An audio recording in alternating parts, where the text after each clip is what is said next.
the WWE Women's Tag Team Champions.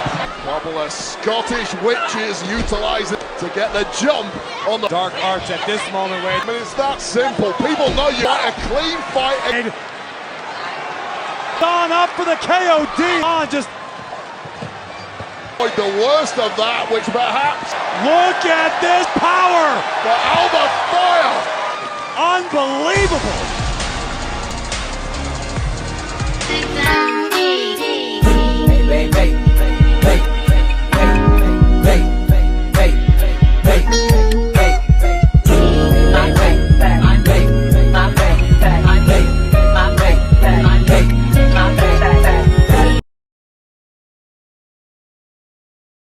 Hey, what's going on YouTube land? This your boy CJ and welcome to my YouTube channel, Wrestling Nostalgia, where I give my reviews on the WWE shows and key elite events. And today we are going to be reviewing SmackDown July 26, 2024.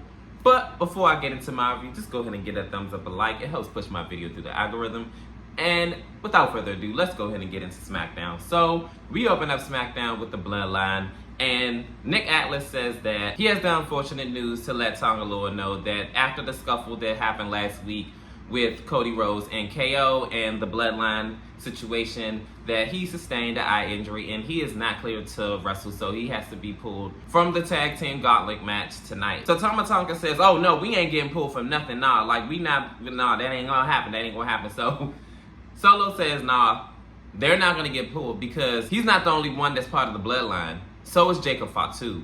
So if that's okay with you, Jacob Fatu is going to replace Tonga Loa. So Nick says that it's okay and it's cool. And they're still going to be in the match tonight to determine the #1 contender for the WWE Tag Team Champions on SmackDown. So it's official. It's still going to happen. In this next segment, it is LA Knight, and he's cutting a promo. He says that he doesn't understand what's the deal with Santos Escobar. It's like he forgot that he got dropped on his head 1,001 times by me. But you know, I'm going to go ahead and teach him a little history lesson tonight. But with Logan Paul, I'm not going to teach him English, science, math, or any of that stuff. I'm going to just go ahead and teach him how to go ahead and get his keister kicked by me. But you know what? Doesn't matter what classroom you sit in, the curriculum is always going to be L.A. Knight. Yeah, now hit that music. And there's only one word to describe L.A. Knight. Aura. Something that some of these wrestlers don't know nothing about.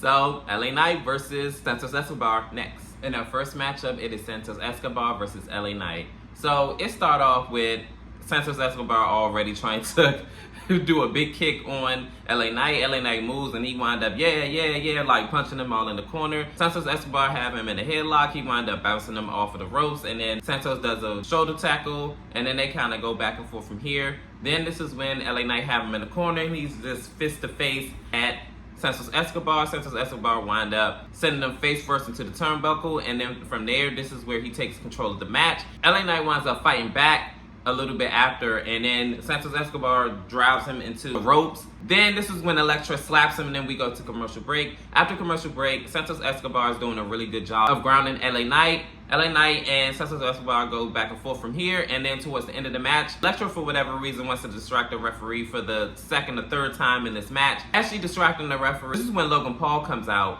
and Logan Paul tries to do the big fist, but he missed. And then he gets clotheslined by LA Knight. LA Knight winds up hitting the BFT on Santos Escobar, and 1, 2, 3, he ends this match. But after the match, this is when Logan Paul winds up getting a cheap shot in and was like beating down on LA Knight. LA Knight winds up fighting back, and before he can really get a flurry in, as he's running and charging after he gets his little licks in, he winds up running into a big knee. Santos Escobar and Logan Paul looks to be in cahoots. And then they wind up beating down on LA Knight. And then Santos Escobar winds up laying out LA Knight. Set up for Logan Paul to do a big splash off the top rope and lands right on LA Knight.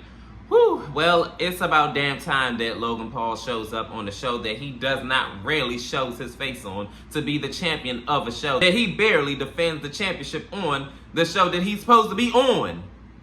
Whew. I'll tell you one thing. His hometown or not, he needs to lose that championship, because I'm tired of part-time title holders and he needs to be the first one to go. Like, his championship, out of here, okay? And I said what I said. In this next segment, Naomi says that she doesn't know what the deal is with this newbie. She did nothing to her, but she says she's not only gonna make her feel the glow, she's gonna make her respect it too. So then out of nowhere, you hear, I know that's right. And it is Jade Cargill, and she says that Blair is a loser, and she's gonna get what's coming to her. So this is where Bianca Belair says, so is Alba and Isla, but tonight we gotta go out there and take care of business and call out these champs for now, because we need to get our championships back. So this is when Naomi says, oh, okay, I feel you. Go ahead and handle y'all business out there tonight. So we're about to see Jade Cargill and Bianca Belair call out the tag team women's champions, aka Alba and Isla, and we're gonna see, you know, what's gonna happen now. In this next segment, it is Logan Paul, and he says that was just a taste of what I'm gonna do to LA Knight at SummerSlam. He said that I just got off the phone with Mr. Cleveland himself, because as you know, SummerSlam is gonna be in my hometown, and yeah, he got a special homecoming rolled out for me. So Byron Saxton asked him, what is the big surprise? Who is it?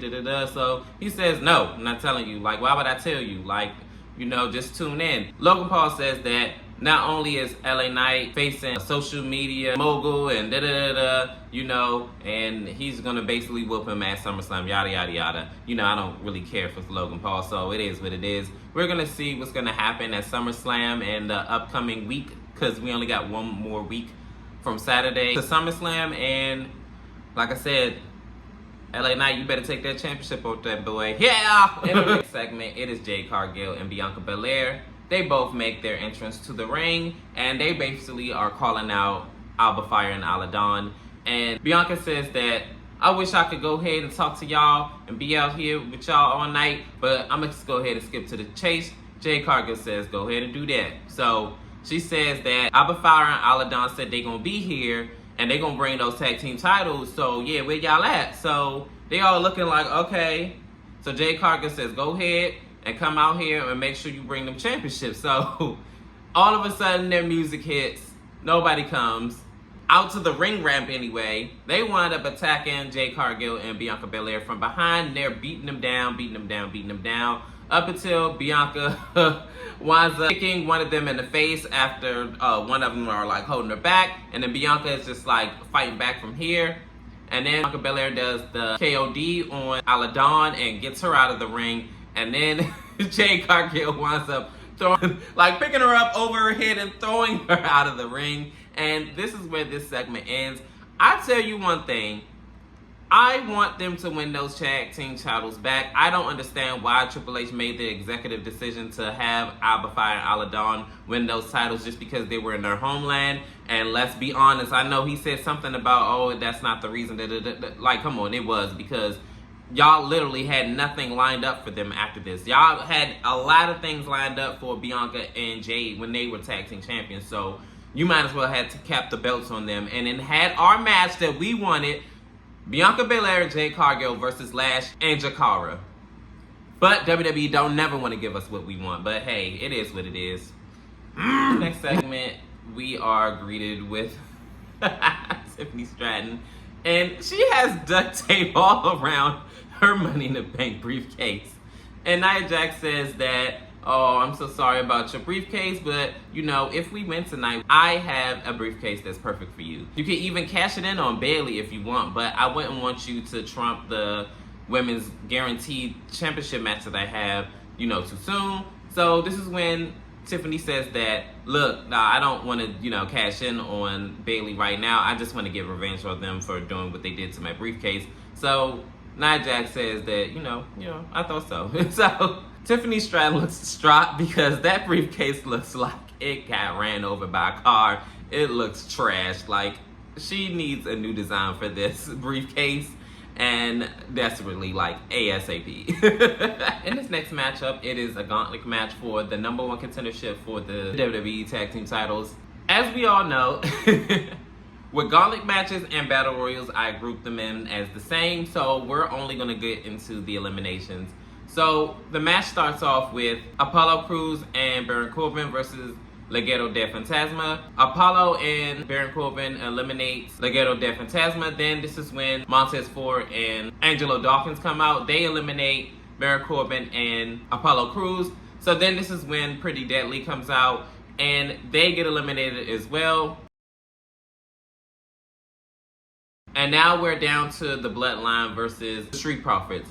So this match was really, really good. If you have not watched it, I suggest you go back and watch it because it was a really stellar bomb-burner match. It was well orchestrated, but in the end, the Bloodline win this match, which is Jacob Fatu and Tama Tonga. So they're gonna go 1-on-1 against the tag team champions, which we all know are DIY, aka Tommaso Ciampa, and Johnny Wrestling, aka Johnny Gargano. In this next segment, A-Town Down Under comes out. They're airing out their grievances with Terrence Crawford because he says if it wasn't for him, they probably would have won the tag team match, which I don't see the correlation because he wasn't out there when they had the actual match. I guess their argument's sake is the fact that they got hit and beat on with chairs.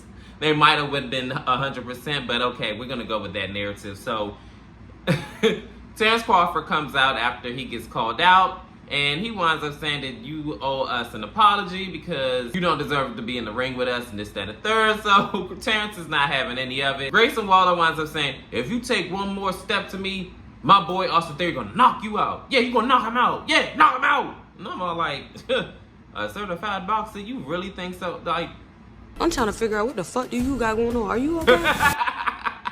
So Terrence is like, I mean, either one of y'all can get it, but Austin Theory winds up walking towards him. He said, look, I don't, boop, and then he knocking him down. Yo, and this is where this segment ends. I don't understand why Grayson keeps throwing him out there and why Austin Theory is still riding with, I guess that's your man and you gonna stick beside him, because ain't no daggone way somebody gonna throw me to the wolves like that and I'm still talking about some friend. Like, what? When is this, like, if this don't culminate at Bad Blood because it's too short for this feud to happen at SummerSlam, but Bad Blood, they gotta fight. And even if it's a cage match, I don't care, they gotta fight. And that's just, I said what I said. In this next segment, it is Andrade, and basically he says what's next for me is possibly the United States Championship. So this is when Carmelo Hayes comes in and he says, look, this ain't over until I win. You thought it was over just because of one match? So Andrade says, look, me and you are done. Like, I already beat you, I'm moving on to greater pastures. He said, oh no, you ain't gonna move on from me. Look, like LeBron James, all the greats have their off night. So yeah, we need to run that back.